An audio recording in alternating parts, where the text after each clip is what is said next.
Hello everyone, welcome back to my channel. तो जैसा कि आप लोग को पता है कि रिसेंटली मैं गर्ल को डिलीवर किया है एंड ऑलरेडी मेरा 5.5 इयर्स का एक बेबी बॉय है। तो मेरे बेबी गर्ल और बेबी बॉय के इसमें क्या क्या सिम्टम्स थे, क्या क्या ओल्ड वाइफ्स के अकॉर्डिंग सिम्टम्स थे और कौन कौन से मेडिकल टर्म्स थे। तो सबसे पहले आते हैं हम स्किन टेक्सचर पे।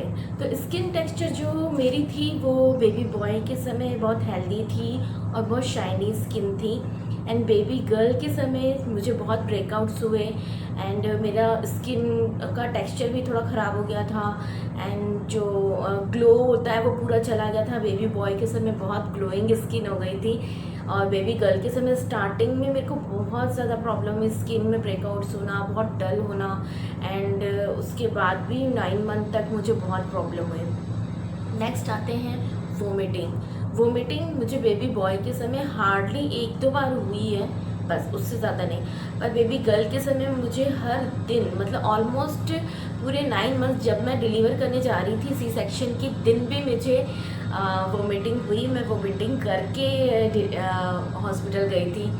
तो बेबी गर्ल के समय मुझे बहुत वोमिटिंग हुई। तो ये कहते हैं कि अगर बेबी गर्ल है तो वोमिटिंग ज़्यादा होता है। हाँ, मेरे केस में ये सही था और बेबी बॉय के समय वोमिटिंग कम होती है ऐसा कहते हैं। तो हाँ, मेरे में ये करेक्ट था। नेक्स्ट आते हैं FHR। तो FHR में ये था कि हमेशा अलग अलग होता है अकॉर्डिंग टू डॉक्टर। ये कहते हैं डॉक्टर, जो मेरी डॉक्टर थी मैंने पर्सनली उनसे पूछा था, मैम FHR से कुछ पता चलता है? उन्होंने कहा ऐसे तो डॉक्टर बताते हैं नहीं क्योंकि ये बैन है हमारे इंडिया में। तो मैंने बस ये पूछा क्यूरियोसिटी के लिए कि मैम FHR से कुछ पता चलता है क्या? तो मैम ने कहा नहीं, FHR से कुछ नहीं पता चलता कि बेबी गर्ल है या बॉय है या कुछ भी नहीं पता चलता है। वो मूवमेंट जो होता है, अगर उस समय आपकी बेबी जो है वो मूवमेंट कर रहा है तो उसका FHR ज़्यादा आता है। अगर कम मूवमेंट है, सो रहा है बच्चा, तो आपका FHR कम आता है। तो ऐसे डिफरेंस हो सकते हैं, कई बार ज़्यादा होता है, कई बार कम होता है। तो मेरे दोनों केस में FHR जो था वो सिमिलर ही था, मतलब आगे 153, 156 ऐसा ही था। जैसे बेबी बॉय के समय 153 भी रहा है मेरा। तो FHR वाला तो मेरे लिए रॉन्ग प्रूफ हुआ है।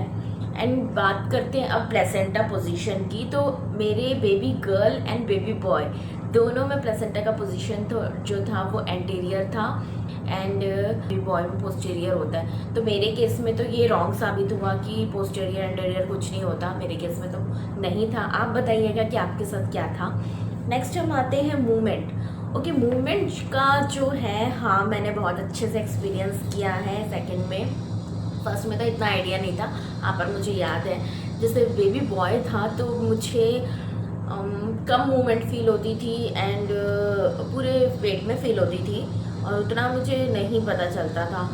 पर बेबी गर्ल के समय स्टार्टिंग से जब से मैंने कंसीव किया है कुछ मतलब चुभना जो होता था लेफ़्ट साइड में ही होता था, कुछ हैवी फील होता था कि हाँ कुछ तो है लेफ़्ट साइड में मेरे। एंड धीरे धीरे जैसे दिन बीतते गए तो सारा चीज़ मुझे लेफ़्ट साइड में ही फील होता था। मूवमेंट भी फील होती थी 6-7 मंथ तक। एंड फिर जब आखिरी टाइम आया तो वो तो बेबी बड़ा हो चुका है तो वो पूरे पेट में फील होता था। तो हाँ, ये मेरे इसमें केस में सही था कि बेबी गर्ल के समय लेफ़्ट साइड मूवमेंट होता है। एंड आते हैं नेक्स्ट, क्रेविंग।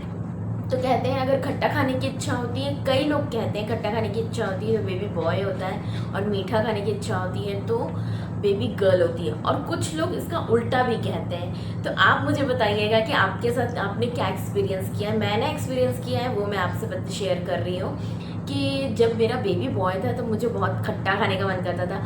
तो वो आम की कैरी होती है वो मैं काट काट के नमक डाल के खाया करती थी।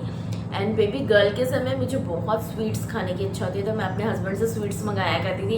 एंड लिटरली मैं सबसे ज़्यादा रसमलाई खाई हूँ एंड मुझे वो बहुत अच्छा लगता था। ऐसे तो मैं मिठाई खाती नहीं हूँ, उसी का नतीजा है कि मैं काफ़ी फैटी हो गई हूँ अभी। एंड बेबी गर्ल के समय आते हैं अब बॉडी वेट गेन करने का। तो यस, बेबी बॉय के समय हम बॉडी वेट गेन नहीं करते हैं ऐसा कहा जाता है और मेरे साथ भी वही था। मैं बहुत दुबली थी, ओनली मेरा टमी दिखता था और बेबी गर्ल के समय मैं फुल बॉडी फैट हो चुका है मेरा। एंड अब बात करते हैं शेप के बारे में, बेबी बम का शेप कैसा था मेरा। तो बेटे के समय मेरा बेबी बम जो था वो लो लाइन था, मतलब लटका हुआ दिखता था बेबी बम, और ओवल शेप में था। और गर्ल के समय मेरा बॉल पूरा बैलून की तरह था, तरबूज की तरह था, राइट, मैंने तरबूज भी बहुत खाई उस टाइम पे।